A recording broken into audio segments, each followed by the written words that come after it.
राष्ट्रिय स्वतन्त्र पार्टीको त कूटनीतिक च्यानल पनि दह्रो छ।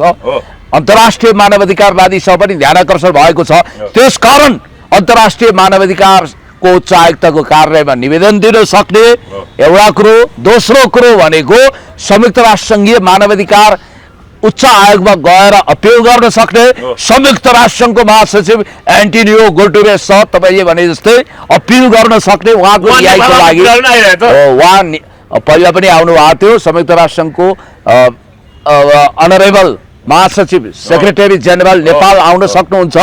र अर्को कुरो अमेरिकी राष्ट्रपति डोनाल्ड ट्रम्पसँग समेत राष्ट्रपाका केही निश्चित नेताहरूको सिधा सम्बन्ध, मोदीसँग सिधा सम्बन्ध, अनि चिनिया महामहिम राष्ट्रपति सी जिनपिङसम्म पनि यो कुरो उठाउन सक्ने भनिएको छ। र मैले पाएको सूचना यदि झुटो होइन भने चिनिया महामहिम राष्ट्रपति सी जिनपिङको विशेष सूत्रले पनि साङ्घाई कोअपरेसन अर्गनाइजेसनको यो जुन ग्लोबल समिट छ त्यहाँ रविजीको बारेमा सोधपुछ गर्ने अथवा जिज्ञासा राख्ने भन्ने सुनेको छु। अब यो कुरा यति बेला हामीसँग संवादको लागि नेकपा एमालेका प्रभावशाली युवा नेता समाजसेवी राजनीतिक विश्लेषक पुण्य गौतम हुनुहुन्छ। पुण्य सर नमस्ते, यहाँलाई स्वागत छ। थ्याङ्क यू सो मच, धन्यवाद। राष्ट्रिय राजनीतिको केन्द्रमा राष्ट्रिय स्वतन्त्र पार्टीका सभापति पूर्व उप प्रधान तथा गृहमन्त्री रवि लामिछाने, जो तपाईँको माओली दाइ पनि हुनुहुन्छ, उहाँ अहिले नक्खु कारागार, ललितपुरको नक्खु कारागार हुनुहुन्छ।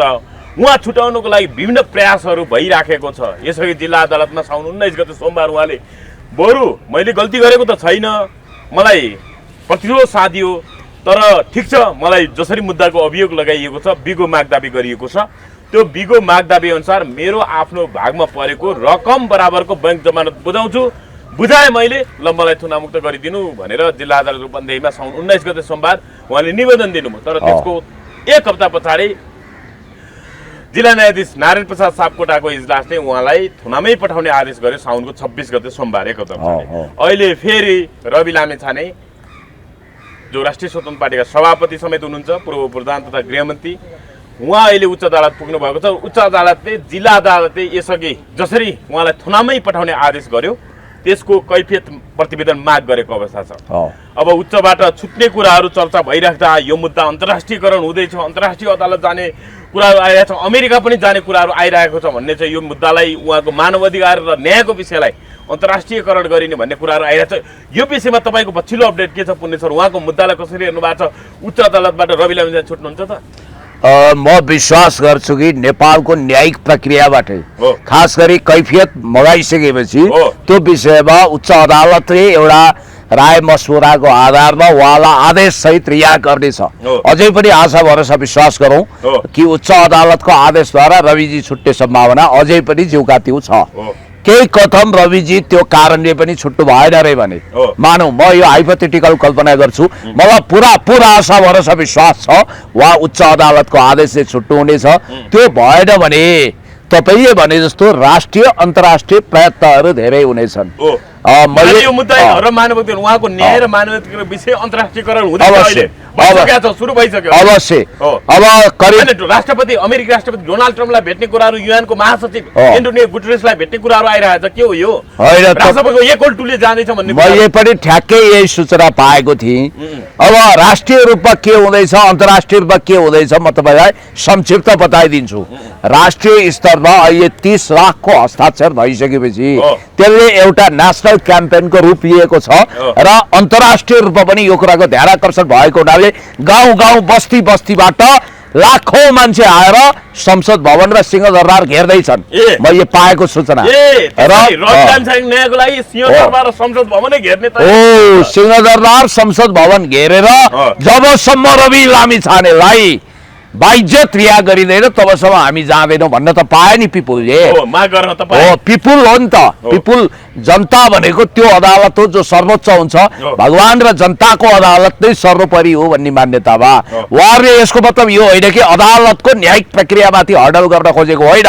रवि लामिछानेको रिहाई चाहियो भन्नको लागि देशभरिका सज्जनवृन्द, महिलाहरू, नरनारीहरू काठमाडौँमा ठ्याक्कै सिंहदरबार संसद भवन अगाडि आउने भन्ने पनि एउटा गाइरो सुनियो। यो पुष्टि भएको छैन, जे होस् हल्ला मात्रै होइन, कुनै जिम्मेवार मान्छेले मलाई यो कुरा कानमा सुटुक्क भन्नुभएको छ।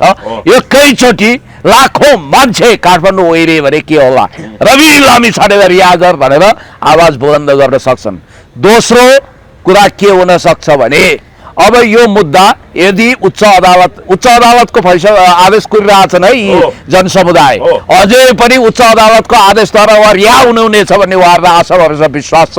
यदि त्यसो नभएको खण्डमा र राष्ट्रिय स्तरमा लाख मान्छे उत्रिँदा पनि केही खण्ड केही सिप आएन भने यही बिचमा राष्ट्रिय स्वतन्त्र पार्टीको त कूटनीतिक च्यानल पनि दह्रो छ, अन्तर्राष्ट्रिय मानवाधिकारवादीसँग पनि ध्यानाकर्षण भएको छ।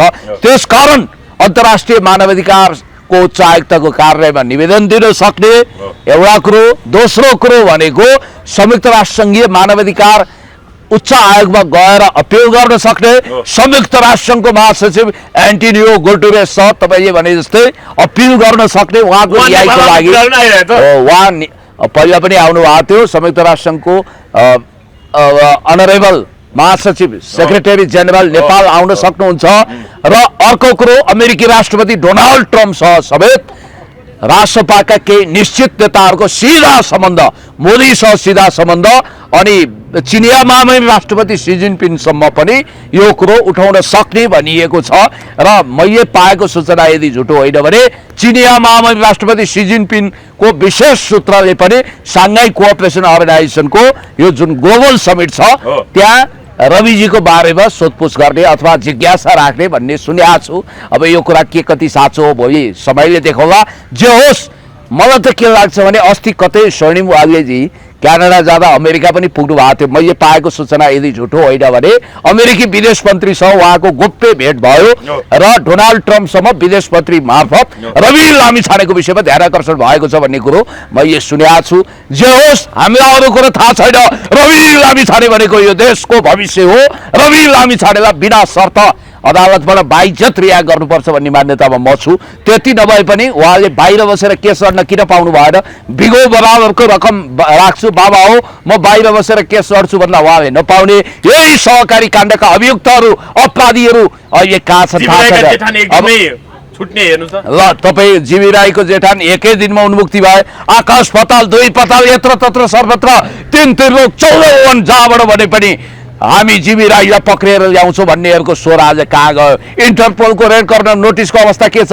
हाम्रो जाँदै विदा भएका प्रहरी महानिरीक्षक आदरणीय व्यक्ति भन्छु दीपक थापाज्यूले एउटा स्टेटमेन्ट दिनुभयो। वास्तवमा त्यो उहाँको पनि एक ढङ्गको उहाँलाई पनि असजिलो महसुस भइरहेछ। नेपाल प्रहरीले चाहेर मात्रै जीवी राईलाई ल्याउन सक्दैन भन्नुभएको छ। याद गर्नु होला, त्यो कुरा गर्नुभएको छ हो, उहाँले गर्नुभएको छ, भिडियोमै आएको छ, हेर्नु होला। यसको मतलब के हो त? कुन अन्तर्राष्ट्रिय समुदाय वा राष्ट्रिय शक्तिले जीवी राईलाई संरक्षण गरेको छ भन्ने कुरो तपाईले याद गर्नुपर्छ। एउटा कुरो तपाईलाई म भन्छु, अरबौं 16 अरब लुटेर विदेश भासिएका जीवी राई चाहिँ राजसी ठाटपाटमा एकदम नवाबको कबाब खाँदै हिँडिरहेका छन्, विस्कीको चुस्की लिँदै बसेका छन्, BMW मा हुइकेका छन्, राजसी ठाटपाटमा सुरा र सुन्दरी रमाएका छन्। बिचरा रवि लामिछाने मलाई त एकदम भक्कानो छुट्छ। हननी ज्वरो आएको छ अरे उहाँलाई हस्पिटलमै, एकदमै नाजुक अवस्था छ। उहाँको स्वास्थ्य अवस्थालाई ध्यानमा राखेर छिटोभन्दा छिटो रिहा गरियोस् म नेकपा एमालेमा छु। तर म के भन्न चाहन्छु भने सम्माननीय पूर्व राष्ट्रपति विद्यादेवी भण्डारीज्यूले पनि त कहीँ न कहीँ पूर्वाग्रह भयो। यदि मुद्दा पर्ने बित्तिकै सांसद पद जान्छ भने यो राम्रो कुरा होइन। भोलि मुद्दा परेर त्यो प्रमाणित भएपछि, अपराध प्रमाणित भइसकेपछि, कसुर प्रमाणित भएपछि मात्रै सांसद पदबाट बेदखल गर्नुपर्छ भनेर रवि लामिछानेको पक्षमा अघोषित रूपमा बुलन्द आवाज उठाउनुभयो। मनिष झाजीसँगको भेटघाटमा पनि त्यही कुरा जाहेर भयो। र अन्त विद्यादेवी भण्डारीज्यूको सम्मान आज निष्कलङ्क छविको देशभक्त एउटा राजमाता जस्तो व्यक्तित्व अब एकदमै खादा र मालाको सम्मान देख्दा म एकदम भावुक पनि भएँ।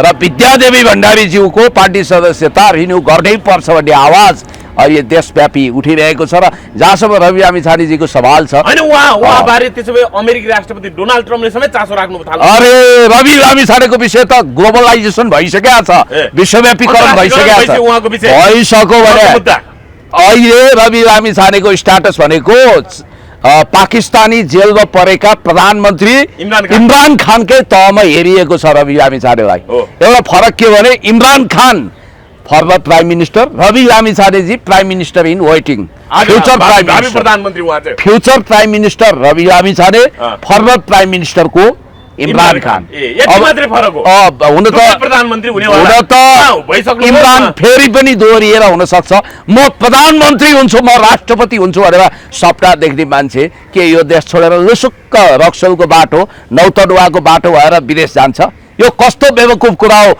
म सम्मानित अदालत भन्न चाहन्छु मलाई एउटा कुरा चाहिँ के लाग्छ भने नि जनक सर जुन दिन श्रीमान सम्माननीय प्रधान न्यायाधीशको भूमिकामा सपना मल्ल प्रधानजी आउनुहुन्छ नि मेरो अन्तर्मनले भन्छ मैले के सपना देखेछु भने सपनाको कुरो गरेँ है सपना त देख्न पाइयो नि त अब सपना के देखि यसको प्रमाण पनि म पेश गर्न सक्दिनँ तर मैले देखेको सपना चाहिँ श्रीमान सपना मल्ल ज्यू प्रधान न्यायाधीश हुनुभएछ रवि लामिछाने रिहा हुनुभएछ त्यसको 2-3 दिनपछि तपाईको फेरि सपनाहरु साँचो हुन्छ त्यसकारण न मेरो सपना साँचो हुन्छ कि श्रीमान सपना मल्ल प्रधान सर्वोच्च अदालतको प्रधान न्यायाधीश भइसकेपछि रवि लामिछाने रिहा हुनुहुन्छ कि के थाहा त्यस कारणले गर्दाखेरि रवि लामिछानेले कसैको ज्यान हत्या गरेको छैन कसैलाई जिउँदै जलाएको छैन कसैको धन सम्पत्ति दिन नहरै गरेर लुटेको छैन उहाँले गरेको कुरा के हो भने उहाँलाई सिधा ठग भनिदिन्छन् के हेर्नु त प्रमाणित दबाइकन ठग भन्न पाइन्छ उहाँले गरेको कुरा के मात्रै हो भने गोर्खा मिडिया प्रालीमा उहाँ जानुभयो एमडी बन्नुभयो अनि एमडी को हैसियत चाहिँ चेकमा साइन भयो अब त्यो गर्नु पर्थ्यो गर्नु हो र उहाँलाई ह्यान्डसम स्यालेरी सहित मानव वर्षमा उहाँलाई लाख करोडौं तलब खुवाउने गरी लगिएको थियो त्यही पैसा उहाँले स्यालेरी गर्नु बुझ्नुभयो त यहाँ के अपराध हो रवि लामिछानेले सहकारी खोलेर सारा सहकारी डुबाएको हो र त्यसकारण देश जनता विकास समृद्धिको पक्षमा हामी अगाडि बढिरहेका छौँ हामी निर्धारित छौँ हामी स्वस्थ छौँ हामी एकदमै राम राज्यबाट आएका राम जस्ता हो भनेर हामी दललाई के प्रमाणित गर्न सक्छौँ आज गगन थापाको स्वर बदलिएको समेत राष्ट्रपाको जस्तो अहिले रूपन्दी क्षेत्र 3 मा कार्तिक 17 गते उपनिर्वाचन हुँदैन त्यहाँ भेटरान आकांक्षीहरू देखिएको छ राष्ट्रबाट चुनाव लड्नको लागि 9 जना उम्मेदवारहरू अगाडि आएका छन् र त्यो प्रक्रिया जसरी उहाँ त्यो निर्वाचन प्रक्रिया अथवा उम्मेदवार छनौट प्रक्रिया अगाडि बढेको छ राष्ट्रपा कतिपयले त यसलाई टेलिभिजन रियालिटी सो पनि भने तर धेरैले प्रशंसा गरिराख्दाखेरि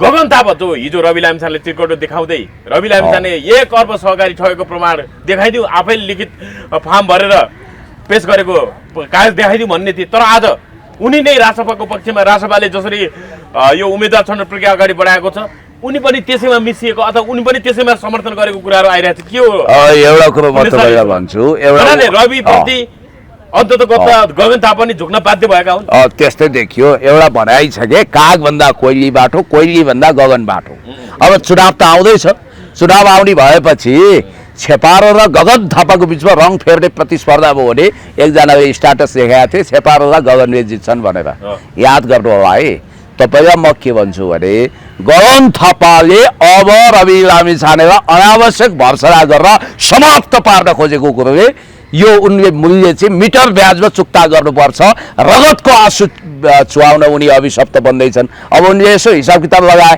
यी मान्छे भने त तपाईँको गङ्गा आए गङ्गादास जमुना आए जमुनादास दिल्ली बजारिया राजावादीसँग गएर म राजै हटाउन त आए होइन परिस्थिति त्यस्तो आयो अलिकति हिरो बन्नुपर्ने आवश्यकता थियो त्यसकारण मैले गणतन्त्र जिन्दाबाद भने आउँ भन्ने मान्छे हो नि होइन त्यसैले मैले तपाईँलाई भन्न खोजे यिनले चुनावको हिसाब किताब गरेर रवि लामिछानेका मान्छे फकाउन खोजेका हुन् खबरदार गगन थापाजी तपाईँले इतिहासमा ब्लन्डर गरिसक्नुभयो अब त्यो भुल तपाईँले इरेजरबाट मेटाएर मेटाउन सक्नुहुन्न र गगन थापालाई म यही भन्न चाहन्छु कि आज रवि लामिछाने राष्ट्रिय होइन अन्तर्राष्ट्रिय हिरो हुने अवस्था किन आयो तपाईँ ठग भनेर भन्नुहुन्थ्यो के तपाईँले प्रमाण पेश गर्नुभयो फेरि तपाईँ प्रमाण पेश गर्ने वकिल न्यायाधीश होइन मैले कतिचोटि भन्नु तपाईँका आँखाबाट खसेका 3 थोपा आँसुले गर्दा आज रवि लामिछानेको दुर्दशा भयो आँसुको कहानी आफ्नो ठाउँमा छ जब आँखामा आँसु खस्यो तपाईँको पुरानो सहकर्मी मित्रको हैसियतले यसो अभयदान दिउँ न उम्मेदवार नउठाइदिने भनेर रवि लामिछानेले जो फैसला गर्नुभयो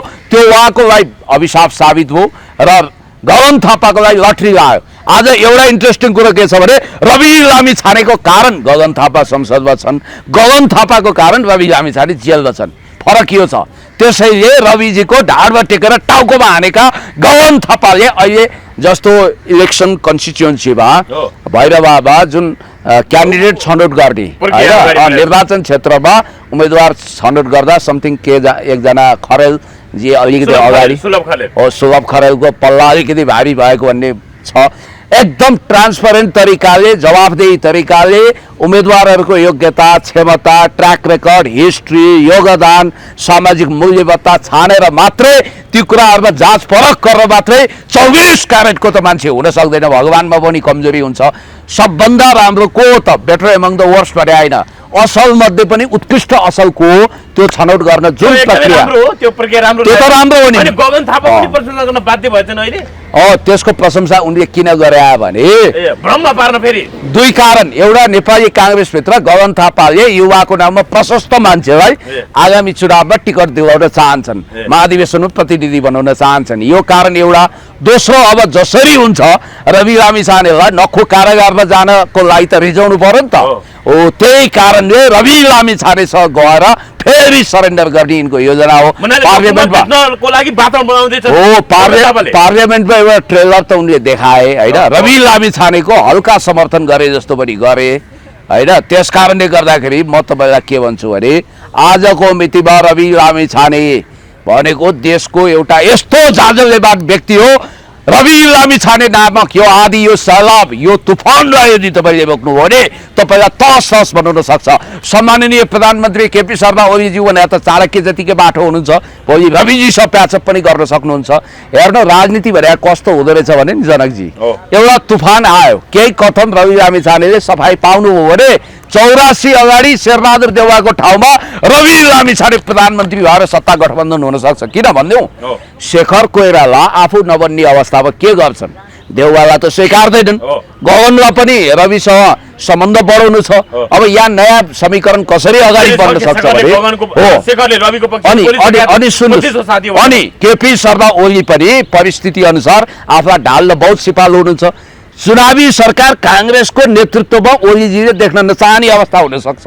ओलीजीको सत्ता नरहँदाखेरि उहाँले पावर डेभोल्युसन शेरबहादुरमा नगरेर कांग्रेसको शेखर गुट गगन गुट अनि त्यसपछि एमाले सहित भोलि रवि लामिछानेलाई नयाँ प्रधानमन्त्री बनायो भने नि आश्चर्य हुँदैन। केपीले प्रधानमन्त्री बनाउने सबै मिलेर राजनीतिमा बाबा झोलाबहरी टाउको ल्याउनुहोस् झोलाबहरी पैसा लानुहोस् भन्ने मिलेर सरकार चलाएनन्। रवि लामिछाने कौन सा आतंककारी हो त्यसको लागि चाहिँ रवि लामिछानेले अदालतबाट क्लिन चिट पाउनु पर्यो शर्त यही हो र यस्तो स्थिति आउन सक्छ र रवि लामिछानेलाई छुटाउनको लागि अन्तर्राष्ट्रिय अदालतमा समेत या केस दायर हुन सक्छ। मानवाधिकारवादीको ध्यानाकर्षण भएको छ निकिता भाउजूले मुद्दा दर्ता हुँदैछ हुन सक्छ यो हल्ला हामीले सुनेका छौँ। अब एकातिर यो भयो भने अर्कोतिर अहिले बालेन शाहजी पनि नरम बढेर गएको हर्क साम्पाङज्यू पनि लचिलो भएको भन्ने कुरा आएको छ। सकारात्मक हुनुहुन्छ उहाँहरू पनि हो त्यो कुरा त आयो त बाहिर होइन। अब नभए हामीलाई के थाहा बालेन गएर भेटिसकेका छन् कि सुटुक्क सबै कुरा त हल्ला हुँदैन नि। बालेनले रविलाई भेटिसके भन्ने कुरा सक्छ त भित्रभित्रै त अनेक तुफानहरू चलिरहेको छ सबै कुरो बाहिर आउनुपर्छ भन्ने छैन। अन्डर करेन्ट पनि कतिपय खिचडी पाकिरहेको हुनसक्छ। बालेन शाह रवि लामिछाने हर्क साम्पाङ सके पार्टी एकता गरेर एक ठाउँमा आउनुपर्छ होइन भने पनि मोर्चा बनाएर अगाडि बढ्नुपर्छ। देश जनता विकास समितिको पक्षमा भ्रष्टाचार विरुद्ध अपराध विरुद्ध हिंसा विरुद्ध यो देशको सदाचार विकास सुशासनलाई अगाडि बढाउन यिनीहरू युवा प्रतिभा एक हुनुपर्छ भनेर त मान्छेले भनिरहेछन् त। हजुर यहाँनिर अब बालेन शाहको प्रसङ्ग ल्याइहाल्नु भयो पुण्य सर। अब शनिबारबाट भदौ 14 गतेबाट आजबाट प्रधानमन्त्री केपी शर्मा ओली चीन पुग्नु भएको छ। चीनको 5 दिने भ्रमण साङ्घाई सहयोग संगठन साङ्घाई कोअपरेसन अर्गनाइजेसन एससीओको बैठकमा सहभागी हुन जानुभएको छ। यसै विषयमा जस्तो शुक्रबार उहाँ संसदमा बोल्नु भएको थियो चीन भ्रमणको बारेमा एससीओको बैठकमा सहभागी हुने बारे त्यसमा उहाँले सीमाको स पनि उच्चारण गर्नु भएन चुक्क बोल्नु भएन र बालेनले शनिबार मात्रै बिहान स्ट्याटस लेख्दै प्रधानमन्त्री जाँदै गर्दाखेरि चीन जाँदै गर्दाखेरि चीन भ्रमणको शुभकामना प्रधानमन्त्रीज्यू नेपालको लिपुलेक नाकाबाट व्यापार पुनः सञ्चालन गर्ने भारत चीनको सहमतिले हाम्रो सार्वभौमिकतामाथिको अतिक्रमण गरेको छ सार्वभौमिकतामाथि अतिक्रमण गरेको छ त्यो हाम्रो नै हो भन्ने कुरा चीनलाई सम्झाउन नबिर्सिनु होला। अल द बेस्ट हामीलाई तपाईमाथि पूर्ण विश्वास छ भनेर स्ट्याटस लेख्नु भएको कसरी हेर्नु भएको छ कस्तो राम्रो स्ट्याटस। फेरि एउटा अचम्मको कुरा के छ भने बालेनजी मासमा कति पपुलर हुनुहुन्छ भन्ने कुराको उदाहरण फेरि अहिले त नक्कली बालेनजीको आइडी भनेर नक्कली आइडीमा पनि यो स्ट्याटसहरू आइरहेछ, त्यो पनि हिट भइरहेछ। अहिले 6 घन्टा अगाडि हालेको यो स्ट्याटस तपाईँले जो पढिबाची सुनाउनु हो त्यो 1,79,000 झन्डै 1,80,000 को लाइक झन्डै 2 लाखको लाइकको सलामी खाइसक्यो र यहाँ अहिले देखाएको 14,000 कमेन्ट छ र अहिले देखाएको 32,000 सेयर छ भन्ने बित्तिकै तपाईँ एउटा कुरा के थाहा पाउनु भने बालेन शाहजीको आवाजमा कति ग्राभिटी छ, कति वजन छ, पब्लिकले उहाँलाई कसरी हेरिरहेछन् भन्ने कुरोको एउटा उदाहरण पनि हो। 3200 सेयर छ र यो धेरै ठुलो सेयरिङ हो र यो धेरै ठुलो लाइक वा कमेन्ट हो। र तपाईँले एउटा कुरा के ख्याल गर्नुहोस् भने बालेन शाह सामान्य प्रधानमन्त्रीको विषयमा उहाँले लेख्नुभयो। अब तपाईँले भन्नुभयो, म पनि दोहोऱ्याउँछु, चीन भ्रमणको शुभकामना प्रधानमन्त्रीज्यू। नेपालको लिपुलेख नाकाबाट व्यापार पुनः सञ्चालन गर्ने भारत चीनको सहमतिले हाम्रो सार्वभौमिकतामाथि अतिक्रमण गरेको छ, त्यो हाम्रो नै हो भन्ने कुरा चीनलाई सम्झाउन नबिर्सिनु होला। अल द बेस्ट, हामीलाई तपाईँमाथि पूर्ण भरोसा विश्वास छ भन्नुभएको छ। वाह, क्या बात, कति मिठो छ, डिप्लोमेटिक पनि छ, घुमाउरो पनि छ, प्रतीकात्मक पनि छ। यसको अर्थ बालेन शाहज्यू राष्ट्रियताप्रति उदासीन हुनुभयो, कुम्भकर्ण निन्द्रा सुत्नुभयो, बोल्दै बोल्नुहुन्न भन्ने कुरोको खण्डन भयो नि त। बालेन शाहले राष्ट्रलाई कति प्रेम गर्नुहुन्छ भन्ने कुरो त उहाँले आफ्नो कार्यमा ग्रेटर नेपालको नक्सा नै राखेर त्यो प्रमाणित गरिसक्नु भएको छ। र हो, यो विषयमा हामीले चिनिया महामहिम राष्ट्रपतिलाई तपाईँले भने जस्तो साङ्घाई कोअपरेसन अर्गनाइजेसनको ग्लोबल समिटमा मसिनोसँग साइडलाइन वार्ता पनि हुन्छ, विशेष कुराकानी पनि हुन्छ। चिनिया महामहिम राष्ट्रपति सी जिनपिङ मात्रै होइन, रुसी महामहिम राष्ट्रपति भ्लादिमिर पुटिन पनि त्यहाँ आउँदै हुनुहुन्छ। यो कुरा हामीले त्यहाँ राख्न सक्नुपर्छ डिबेटको टेबलमा। प्रधानमन्त्री नरेन्द्र मोदी पनि आउँदै हुनुहुन्छ। बाइल्याटरल नेगोसिएसन, मल्टिल्याटरल नेगोसिएसनमा यो कुरा ट्राइल्याटरल पनि हुन सक्छ, त्रिपक्षीय पनि हुन सक्छ। यो कुरालाई हामीले डिप्लोमेटिकली हामीले एकदम स्पष्टसँग राख्नुपर्छ र मलाई जहाँसम्म लाग्छ होइन सधैँ प्रधानमन्त्री केपी शर्मा ओलीले बालेनको एक ढङ्गले स्ट्याटस युद्ध वाक युद्ध जस्तो भइरहेको थियो सामाजिक सञ्जालमा, तर अहिले हामीले तपाईँप्रति पूर्ण विश्वास राखेका छौँ भनेर भन्नुभयो। यो व्यङ्ग्य हो कि प्रशंसा हो कि आशा हो कि यस्तो आशा भरोसा हो कि? बालेनजी म्याच्योर्ड पोलिटिसियन पनि हो भन्ने कुराको प्रमाण हो यो। भविष्यमा यो देशको म प्रधानमन्त्री हुन्छु, सिंहदरबारमा पुग्छु, राष्ट्रपति हुन्छु, प्रमुख निर्वाचित कार्यकारी हुन्छु भन्नेले म्याच्युरिटी देखाउनु पर्छ। उहाँले देखाउनु भयो। रवि लामिछाने पछि उहाँ नै हो त्यो पात्र भने। मैले तपाईँलाई के भनौँ भने होइन, सीमाको विषयमा संसदमा चु बोल्नु भयो नि त प्रधानमन्त्री, पछि बाहिर सञ्चारकर्मीहरूले चीन जाँदाखेरि तपाईँ बोल्नुहुन्छ प्रधानमन्त्री कुरा राख्नुहुन्छ अवश्य राख्छु भन्नुभयो फेरि। त्यो ठिक छ, सम्माननीय, तर संसदमा त त्यो राख्ने फोरम कहाँ हो भनेर उहाँले तय गरेको होला, कहाँ राख्ने भनेर। सम्माननीय प्रधानमन्त्रीज्यूको राष्ट्रियताको विषयमा शङ्का नगरौँ भन्ने आशय बालेनजीको पनि हो, मेरो पनि हो। बालेनजीले पनि राष्ट्रियताको विषयमा चर्चरी बाँध्नु हुँदैन भनेर एउटा उदाहरण दिन खोज्नु भयो। राष्ट्रिय इस्युमा हामी नेपाली एक छौँ, चाहे काठमाडौँ महानगरपालिकाको मेयर होस्, चाहे प्रतिपक्षी दलको नेता होस्, चाहे कुनै पनि विरोधी दलको नेता होस्, राष्ट्रियताको मामिलामा हाम्रो दुईमा छैन। कालापानी लिपुलेख लिम्पियाधुरा भनेको हाम्रो अभिन्न अङ्ग हो। लिपुलेखलाई खबरदार ट्रान्जिट पोइन्ट बनाउन पाइँदैन। 2 देशीय सहमति मैले सुन्दैछु, चिनिया महामहिम राष्ट्रपतिले त्यसलाई निष्क्रिय गरिसक्नु भएको छ। चिनिया विदेश मन्त्री वाङ यीले पनि यसमा पश्चाताप गरिसक्नु भएको छ। भारतीय विदेश मन्त्री राखराख्ती भएको देख्नु भएन अस्ति एउटा ललन टपमा आउँदाखेरि इन्टरभ्यूमा एस जयशङ्करको अनुहार त पुरै कागती निचोरिए जस्तो भएको थियो। त्यसैले हामीले कूटनीतिक तरिकाले अगाडि बढ्नुपर्छ, भुस्तिग्री तरिकाले अगाडि बढेर हुँदैन भन्ने कुरो स्पष्ट छ। र म तपाईँलाई क्याटेगोरिकली जवाब के दिन चाहन्छु भने बालेन शाह, रवि लामिछाने, हर्क साम्पाङ वा प्रधानमन्त्रीज्यू, सामान्य प्रधानमन्त्रीज्यूको एक मत हो। र जहाँसम्म मलाई लाग्छ यदि राष्ट्रियतालाई चुनावी कार्ड बनाउनु भयो भने, यदि राष्ट्रियतालाई खलबलीको विषय बनाउनु भयो भने तपाईँलाई जनताले माफ दिँदैनन्। देश जनता विकास समृद्धिको पक्षमा तपाईँ अगाडि बढ्ने हो भने अब बालेन शाह, हर्क साम्पाङजी र रवि लामिछाने एक हुनुपर्छ। र मलाई जहाँसम्म लाग्छ अब रवि लामिछानेजी भनेको दुःखपछि सुख आउँछ, सुखपछि दुःख आउँछ। उहाँले जब गगन थापाको झाको झार्नुभयो नि 2008 देखि अमेरिकन की कन्ट्याक्ट पर्सनको रूपमा नेपालको महत्त्वपूर्ण सूचना विदेशीहरूलाई सप्लाई गर्ने को हो, नक्कली किसान बनेर कृषि फार्मको 14 करोड जिप्ट्याउने को हो। त्यसै गरी तपाईँलाई थाहा छ कि बिपी कोइराला स्वास्थ्य विज्ञान प्रतिष्ठानको उपकुलपति प्रकरणमा करोडौं रुपियाँको हेराफेरी गर्ने को भनेर उहाँले आग्नेय नेत्रका साथ हेरेर प्रश्न गर्नुभएको थियो। रवि लामिछाने दुनियाँ थरीको ठग हो, अरबौं ठगेको छ, देशै डुबाएको छ। ए बाबा यो कस्तो भाष्य हो? रवि लामिछानेको बारेमा म तपाईँलाई बताइदिन्छु। मेरो त आमाको मावली हो। रवि लामिछानेले 4-5 जना घडेरी कहाँ किन्नु हो नयाँ मलाई देखाउनुहोस्। रवि लामिछानेलाई अहिले घरको किस्ता तिर्न धौधौ छ भनेर निकिता बाउजूले भनिरहनु भएको छ। त्यसैले रवि लामिछानेले देश डुबाएको होइन। रवि लामिछाने अहिले प्रश्न उठेको छ नेपालको नागरिकता त्याग्ने, भात खानको लागि विदेश जाने अनि नेपाल आएर प्रधानमन्त्रीको सपना देख्ने। ए बाबा रवि लामिछाने के वाशिङटनमा जन्मिया हो? रवि लामिछाने मेरील्यान्डमा जन्मिया हो? रवि लामिछाने मेरो आमाको मावली, यही देशमा जन्मिएको नेपाली छोरो।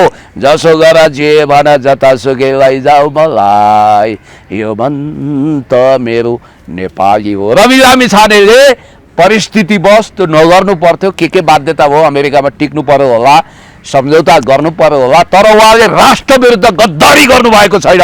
देशको महत्त्वपूर्ण सूचना विदेशीलाई दिनुभएको छैन। र अर्को कुरो पनि म तपाईँलाई भन्न चाहन्छु, रवि लामिछानेले वास्तवमा भन्ने हो भने नेपाली नागरिकता पुनः प्राप्ति गरेर अगाडि बढिसकेको सन्दर्भमा उहाँलाई नाजायज रूपमा क्याउ गर्नु हुँदैन। रवि लामिछाने एउटा तुफान विचार र क्रान्ति बनेर आउन सक्नुहुन्छ। रवि लामिछाने छुट्नुभयो भने र यदि उहाँले भने जस्तो म प्रधानमन्त्री हुन पाऊँ भन्ने उहाँको चाहना पुरा भयो भने नि तपाईँ एउटा कुरा ख्याल गर्नुहोला, रवि लामिछानेका विरोधीहरूलाई जेलमा अटाइ नअटाइ हुनेछ, 70 हुनेछन्, यिनीहरू समाप्त पार्नेछन् रवि लामिछानेले। रवि लामिछाने आँधी हो, रवि लामिछाने तुफान हो। रवि लामिछानेको रिहाईको लागि त संयुक्त राष्ट्रसङ्घसम्म गुहार्ने, अमेरिकी राष्ट्रपतिलाई समेत गुहार्ने राष्ट्रपाको तयारी छ। यो मुद्दा अन्तर्राष्ट्रियकरण हुँदैछ र यो अन्तर्राष्ट्रिय चासोको विषय छ। अब विद्या भण्डारीज्यूको कुरालाई लिएर अब त राष्ट्रपाको सभापति भए भू, अब रवि लामिछानेसँग एकता गरे भू भनेर एकाथरी संकीर्ण मान्छेहरूले एकतारै बजाए। म उहाँहरूलाई के भन्छु भने रवि लामिछाने के असुत हुन्? रवि लामिछाने के यो देशलाई डुबाउने मान्छे हुन्? महाकाली सन्धि रवि लामिछानेले गरे हो, टनकपुर सम्झौता उनले गरे हो, अनि यत्रा ठुला भ्रष्टाचारको नाइके उनी हुन्? उनले यो देश बेचेको हो? होइन। रवि लामिछानेले यो देशमा केही गरौँ, युवाहरूलाई रोजगारी दिउँ, देशमा नयाँ विकासको संरचना बनाउँ भनेर प्रयत्न गरेको। त्यही भएर अहिले जनताले भइरहेको चुनावमा एउटा ट्रेलर आउँदैछ, तपाईँ हेर्नुहोला। राष्ट्रपा नै जित्ने जस्तो लगभग। अब एउटा कुरो, म नेकपा एमालेमा छु, मेरो राजधर्म भनेको नेकपा एमाले जितोस् भन्ने छ। तर म भोटर होइन त्यहाँको। म के सुन्दैछु भने राष्ट्रपाको पक्षमा त्यहाँ तुफान आउँदैछ। त्यही भएर गगन डराइरहेछन्। गगनले अहिले प्रशंसा गरेको कारण अब भोलि राजनीति हो हेर्नु, आज सासूको पालो, भोलि बुहारीको पालो। कुनै दिन गगन थापालाई रवि लामिछानेले आफू जहाँ बसेको त्यही ठेगानामा लैदियो भने के हुन्छ? ल ख्याल गर्नु त, गगन थापालाई रवि लामिछानेले त्यही ठाउँमा लगिदियो भने के हुन्छ? अब अलिकति विषयान्तर तपाईँले यो विषयमा काफी कुरा गरिसक्नु भएको छ। अब अहिले प्रधानमन्त्री केपी शर्मा ओली चीन भ्रमणमा जानुभएको छ, उहाँ 18 गते फर्कदै हुनुहुन्छ। तर प्रधानमन्त्री ओली सर्वोच्चको कटघरामा हुनुहुन्छ। 17 गते पेशी छ उहाँको सरकार विरुद्ध, प्रधानमन्त्री केपी शर्मा ओलीको नेतृत्वको सरकार विरुद्ध। यो सरकार असंवैधानिक भयो, यो सरकार कामचलो हैसियत पुग्यो, केयरटेकर भइसक्यो। संविधानको धारा 100 को उपधारा 2 अनुसार सरकारमा सहभागी दलले समर्थन फिर्ता लिएसँगै 30 दिनभित्र विश्वासको मत लिनुपर्ने संवैधानिक प्रावधान छ। त्यो प्रावधानलाई कुल्चेर यो सरकार अघि बढेको हुनाले यो सरकारको वैधता सकियो भनेर अधिवक्ता वीरेन्द्र केसीले हाल्नुभएको रिट पर अब 17 गते पेशी छ। योभन्दा अगाडि नारी उन्मुक्ति पार्टीले असारको 22 गते सरकारलाई समर्थन फिर्ता लियो र जसपा नेपाल उपेन्द्र यादव नेतृत्वको जसपाले असारको 31 गते समर्थन फिर्ता लियो। तपाईँसँग संवाद गर्दा भदौ 14 गते भइसकेको छ, 1.5 महिनाभन्दा बढी भइसकेको अवस्था छ। त्यही हिसाबले 30 दिनभित्र समर्थन, 30 दिनभित्र विश्वास मत लिनुपर्ने व्यवस्था उप संवैधानिक प्रावधान उप यो सरकारले विश्वास मत लिएन। त्यही हिसाबले अहिले सर्वोच्चले नारी उन्मुक्ति पार्टी र जसपा नेपालले चाहिँ समर्थन फिर्ता ल्याएको लिखित कागजात मगाउन, त्यो झिकाउन आदेश गरेको अवस्था छ। 17 गते पेशी छ। प्रधानमन्त्री चीन भ्रमण यता नेपालमा उहाँको सत्ता नै ढल्ने अवस्था जस्तो, अथवा प्रधानमन्त्री चीनमा हुँदाहुँदै यता पद गइसकेको अवस्था हुन सक्ने भनेर कतिपयले विश्लेषण गरेछ। के हुन्छ होला यो मुद्दा? हेर्नु त, संवैधानिक प्रावधान कुल्चेर प्रधानमन्त्री केपी शर्मा ओली अगाडि बढ्न मिल्छ? अब कतिले चाहिँ प्रधानमन्त्री चीनमा सरकार दुर्दिनमा भनिरहेछन्। मैले त एउटा अर्को आँधी आउने पनि देखेको छु है। एउटा कुरा भन्न चाहन्छु, हुन त विद्यादेवी भण्डारीज्यू नेकपा एमालेको अध्यक्ष किन हुन नपाउने, उहाँ हुन सक्नुहुन्छ, उहाँले योग्यता बनाउनु भएको छ, बोल्नु भएको छ होइन, बकैदा भिडियोमा आएको छ। अहिले चाहिँ उहाँ अयोग्य कसरी भयो भनेर पनि बहस चलिरहेको छ। एमालेको बैठकमा उहाँ लडे पनि हार्नुहुन्छ होला। सुन्नु, नेपालको इतिहासमा अहिलेसम्मै नभएको आन्दोलन, अहिलेसम्मै नभएको सर्वक्कै जनताको आम जनसमुदाय उठेर नेपालको आकाशमा, आन्दोलनको आकाशमा अनिष्टका चिलगिद्धहरू घुम्ने मैले सम्भावना देखेको छु। साँच्ची फेसबुक, ट्विटर अनि त्यसपछि अन्य सामाजिक सञ्जालको लागि दिएको अल्टिमेटम त 3 दिन बाँकी छ। याद गर्नु होला, 3 दिन, अब 4 दिन गुज्रिसकेका छ।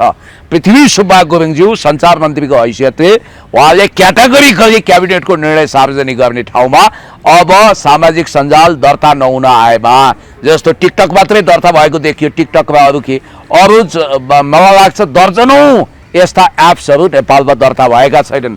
खास गरी फेसबुक र युट्युब पनि दर्ता छैन होइन, युट्युब पनि दर्ता छैन।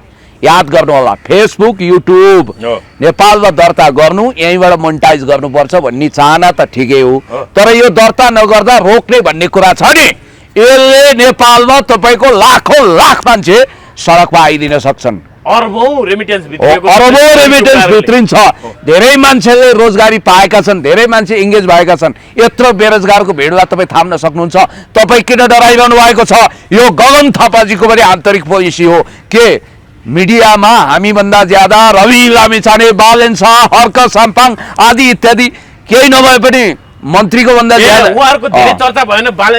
गगन थापा जस्ता नेताहरू रिसाए, मन्त्री र चर्चा लोकप्रियता बढ्यो भने फेसबुकै बन्द गर्नु। मन्त्री र सांसद चर्चामा छैनन्। यो पुण्य गौतम कहाँ बसेर बोल्छ, यसको भिडियो भाइरल छ, यो पनि खपिन सक्नुभयो होला। त्यस कारणले गर्दाखेरि आज सामाजिक सञ्जालबाट सडकका मान्छेहरू, शहरका मान्छे, बजारका मान्छे, भुइँतहका मान्छे, पढेका मान्छे, इमान्दार मान्छे एक्सपोजर पाए।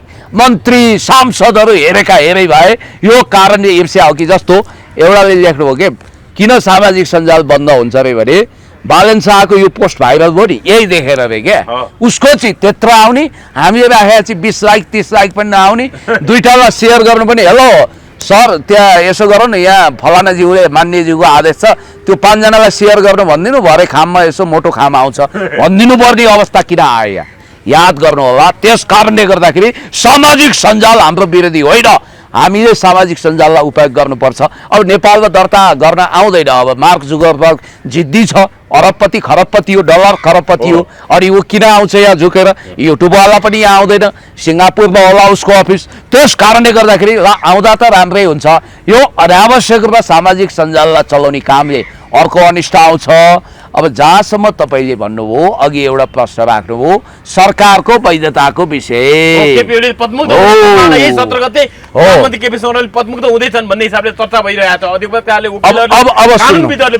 सुन्नु, म चाहन्छु त्यस्तो नहोस्, यो सरकार कायम रहोस्, एज इट इज रहोस्। सम्माननीय प्रधानमन्त्री केपी ओलीज्यूलाई काहीँ खरच पनि नहोस्, घुनपुतला नलाओस् सरकारमा, सरकार ठिक होस्। तर जब जब विपक्षी अथवा विपक्षी वकिलहरू अदालत जान्छन् नि, हामी सबभन्दा बढी झसङ्ग हुनुपर्ने चाहिँ त्यो बेला रहेछ। इतिहास साक्षी छ। 2051 सालमा इतिहासकै अत्यन्तै लोकप्रिय प्रधानमन्त्री हुनुहुन्थ्यो श्री मनमोहन अधिकारी। उहाँले संसद विघटनको लागि अदालत गुहार्नु हो। त्यतिखेर विश्वनाथ उपाध्यायजी चिफ जस्टिस हुनुहुन्थ्यो। भदौ 12 2052 साल भदौ 12 गते म कलेज पढ्दै थिएँ, भर्खर कलेजको स्टुडेन्ट थिएँ, त्यतिखेर नौजवान थिए। हामी त्यतिखेर स्तब्ध भएका थियौँ। मनमोहन अधिकारीको त्यो आदेश, त्यो सिफारिसलाई लत्याएर अदालतले एमालेको अल्पमतको सरकारै गर्राम गुरुङ गुम्ने स्थिति बनाइदियो, गिर्ने अवस्था। दोस्रो प्रकरण 2/3 को निकट थियौँ हामी।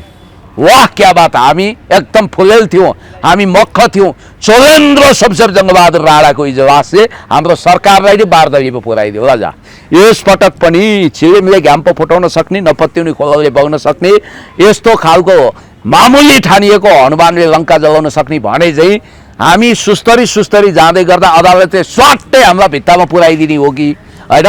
किनभने जब उपेन्द्र यादवको र रेशम चौधरीको पार्टीले यसलाई फिर्ता लिइसकेको छ, अब विश्वासको मत फिर्ता लिएको छ भने अविश्वासको प्रस्ताव त अहिले राख्न पाइएन। तर कन्फिडेन्स मोसन त कायम गर्नु पर्यो नि त। हामी विश्वासमा छौँ, हामीलाई पार्लियामेन्टको विश्वास छ भनेर प्रमाणित गर्नुपर्छ भन्ने कुरोको वैधताको कुरो छ। वीरेन्द्र केसरीजी पुग्नुभयो, वीरेन्द्र केसी पुग्नुभयो, अब हेर्नुहोस् जसरी हामीले के सोच्यौँ रवि लामिछानेको बाइज्जत रिहा हुनेछ भन्यौँ, भएन। रवि लामिछानेलाई जमानत मिल्नेछ भन्यौँ, त्यो पनि भएन।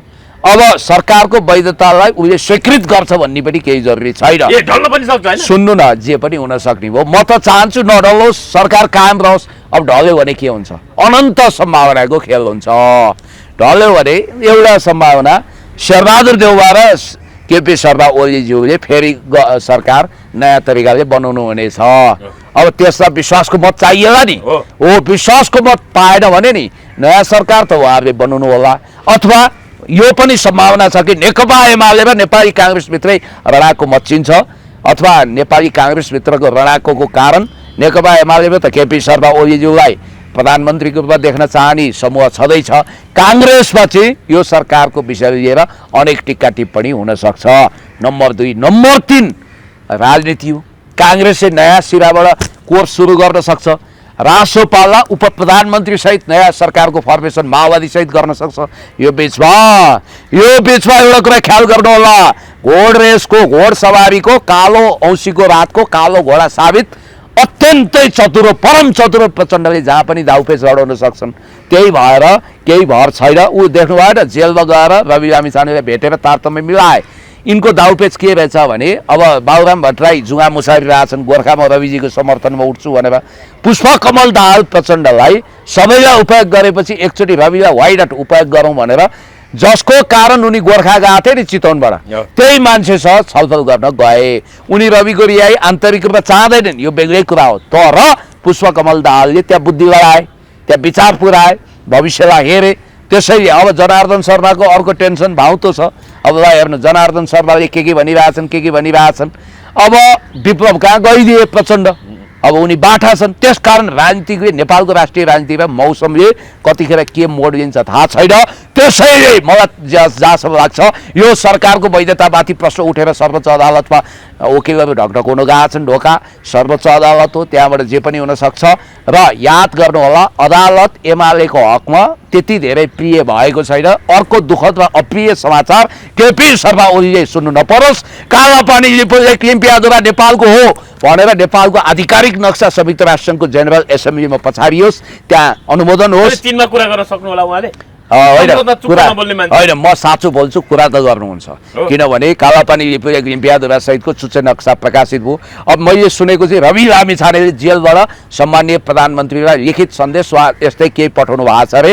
उहाँले भन्नुभएको छ अरे कालापानी लिम्पियाद्वाराको विषयमा 1 इन्च पनि सम्झौता नगरिकन सम्माननीय प्रधानमन्त्रीज्यू त्यो भूमि हाम्रो हो भनेर प्रमाणित गरेर आइदिनुहोस्, तपाईँलाई सेल्युट गरौँला भन्नुभएको छ अरे। हस् पुण्य सर, हामी अन्तर्वार्ताको अन्तिम चरण पुग्दै फेरि एउटा ताजा अपडेट हामीलाई जानकारी भएको छ। यति बेला प्रधानमन्त्री केपी शर्मा ओली र चिनिया राष्ट्रपति सी जिनपिङ बीच भेटवार्ता भएको भन्ने कुराहरू आइरहेका छ। कस्तो विषय उठ्यो होला, के भन्नुहुन्छ तपाईँ? सम्माननीय प्रधानमन्त्री केपी शर्मा ओलीज्यू कता ढल्केर बोल्दै हुनुहुन्छ? सम्माननीय प्रधानमन्त्री केपी शर्मा ओलीज्यू अहिले साङ्घाई कोअपरेसन अर्गनाइजेसनको ग्लोबल समिटमा भाग लिन चीन जानुभएको छ। र कतिपय सांसद महोदयलाई म भन्न चाहन्छु, विज्ञ विशेषज्ञ मिडियामा बोल्ने वक्ताहरू, साङ्घाई कर्पोरेसन होइन कोअपरेसन हो है, अलिकति भाषा सुधार्नु होला। प्रधानमन्त्रीको बारेमा आएको न्युज यो म तपाईँलाई पढिबाजी सुनाउन चाहन्छु। प्रधानमन्त्री केपी शर्मा ओली र चिनिया राष्ट्रपति सी जिनपिङ बीच भेटवार्ता भएको छ। साङ्घाई सहयोग सङ्गठन SCO को शिखर सम्मेलनमा भाग लिन आज चीनको थियानजिन सहर पुगेका केपी शर्मा ओली र चिनिया राष्ट्रपति सी जिनपिङ बीच चीनको थियानसेन अतिथि गृहमा भेट भएको छ। द्विपक्षीय हितका बारेमा संवाद र कुराकानी भएको छ। चीनका राष्ट्रपति सी जिनपिङको मैत्रीपूर्ण निमन्त्रणामा नेपाली प्रतिनिधिमण्डलको नेतृत्व गर्दै प्रधानमन्त्री केपी शर्मा ओलीज्यू स्थानीय समय अनुसार दिउँसो 3:15 बजे हिमालयन एयरलाइन्सको विमान मार्फत थियानजिन बिनहाई अन्तर्राष्ट्रिय विमानस्थल पुगेका छन्। उनलाई चीन सरकारका उच्च अधिकारी र नेपालको लागि चीनका राजदूत डाक्टर कृष्ण प्रसाद ओली, नेपालको लागि चीनका राजदूत चेन सियोङ लगायतले स्वागत गरेका थिए होइन, भनेर। नेपाल एयरलाइन्स प्रयोग नगरेर कहाँ निजी जेटमा जानुभयो उहाँ? हिमालयन अब एयरलाइन्स त्यही प्रयोग भने के हो? नेपाल अर्को एयर कुरा सिमानाको कुरा उठेकै कुरा छैन अहिलेसम्म के हो? होइन यस्तो कुरा त उठ्ला। ए उठ्ला अब एउटा कहिले कुरो फर्किने बेलामा उठ्ला? हेर्नु बाहिर हेर्दा सिमानाको कुरो जोडको तोडले उठ्छ भन्ने त छ नै, उठ्ला नि, त्यो उठाउनै पर्छ। होइन कुरा चाहिँ के भएछ? नमस्कार गर्ने, हात हल्लाउने, हात अब आज खासै त्यस्तो गम्भीर भेटवार्ता हात भयो कि मिलाउने मात्रै भएन, काम भयो। अब यसको डिटेल्स आउन बाँकी छ। जे होस् यी पुललेख नेपालको अविभाज्य हिस्सा हो। तपाईँले ट्रान्जिट पोइन्टको रूपमा जुन भारतसँग सम्झौता गर्नुभएको छ त्यो खारेज गर्नुहोस् भनेर त्यहाँ कुरा उठ्छ। दोस्रो, रवि लामिछानेको बारेमा चिनिया कूटनीतिज्ञहरूले केपी शर्मा ओलीज्यूसँग कुराकानी अवश्य हुन सक्छ, किनभने यो देशको उप प्रधानमन्त्री र गृहमन्त्री भइसकेको मान्छेलाई अहिले जेलमा कुन हालतमा राखिएको छ, भविष्यको प्रधानमन्त्री र चाइनाले अनुसन्धान गरेको छैन। चाइनिज रिसर्च सेन्टरले नेपालमा आगामी दिनमा राजसपाले आधी तुफान ल्याउन सक्छ भनेर अन्दाज गरेको छ। त्यसकारण ऊ त भविष्य हेर्छ नि, त्यसैले चासो राखेको हुनसक्छ। इमरान खानको विषयमा पाकिस्तानी प्रधानमन्त्रीसँग चासो राख्न सक्छ भने नेपालको प्रतिनिधिमण्डलसँग पनि त रवि लामिछानेजीको विषयमा चाइनिज डेलिगेट्स, त्यहाँका प्रतिनिधिमण्डल अथवा त्यहाँका उच्च अधिकारीहरूले चासो लिन सक्छन् नि त। भने सीमाको विषय कहिले कुरा होला? सीमाको विषयमा हुन्छ, हुनुपर्छ, सही ठाउँमा सही तरिकाले हुन्छ। हस्, धन्यवाद यो धन्यवाद। समयका लागि।